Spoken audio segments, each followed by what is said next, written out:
এদিকে নারায়ণগঞ্জে শেষ সময়ে প্রচারণা দারুণ ব্যস্ত দ্বিতীয় দফায় উপজেলা নির্বাচনের প্রার্থীরা। নারায়ণগঞ্জের সোনারগাঁ থেকে সেখানকার উপজেলা নির্বাচনের খবর জানাচ্ছেন সহকর্মী মনিরুল ইসলাম মিন্টু। সর্বশেষ কি খবর আছে আপনার কাছে? বারোভূঁইয়ার অন্যতম ইসাকার রাজধানী খ্যাত সোনারগাঁয় উপজেলা নির্বাচনে প্রার্থীদের দারুণ জমজমাট প্রচারণা চলছে। এখন দারুণভাবে প্রার্থীরা ব্যস্ত রয়েছেন, কারণ আর মাত্র দুদিন বাকি রয়েছে প্রচারণার ক্ষেত্রে।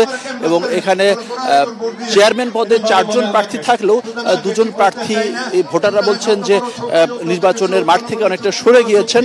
সেক্ষেত্রে আলী হায়দার তিনি সরে গিয়েছেন এবং রফিকুল ইসলাম নান্নু তিনিও নির্বাচনের মাঠে প্রচারণা দেখা যাচ্ছে না। মূলত লড়াই যেটি হচ্ছে মাহফুজুর রহমান কালাম এবং বাবুল হোসেন ওরফে বাবু ওমর।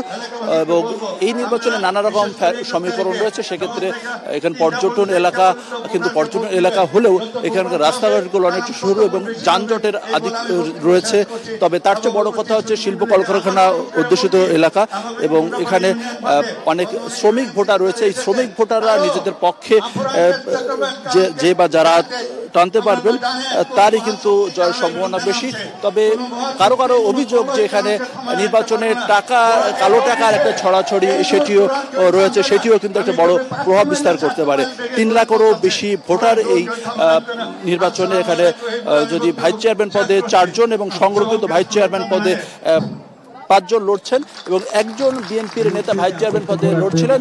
তবে বিএনপি পক্ষ থেকে অবশ্য তাকে বহিষ্কার করা হয়েছে। আমরা কিছুক্ষণ আগেই লক্ষ্য করেছি যে সোনারগাঁ যে জাদুঘরের সামনে সেখানে বিএনপিরও একটি লিফলেট বিতরণ কর্মসূচি ছিল, যেখানে তারা ভোট বর্জনের জন্য ভোটারদেরকে বলছেন। তবে আওয়ামী লীগের পক্ষ থেকে উৎসাহিত করা হচ্ছে যাতে ভোটাররা নির্বিঘ্নে ভোট দিতে চান। তবে শেষ পর্যন্ত ভোটারদের প্রত্যাশা যেন নির্বাচনের দিন পরিবেশ সুষ্ঠু থাকে, তারা তাদের কাঙ্ক্ষিত যে ভোটটা দিতে পারেন এবং নির্বাচিত করতে পারেন তাদের যাকে পছন্দ তাকে।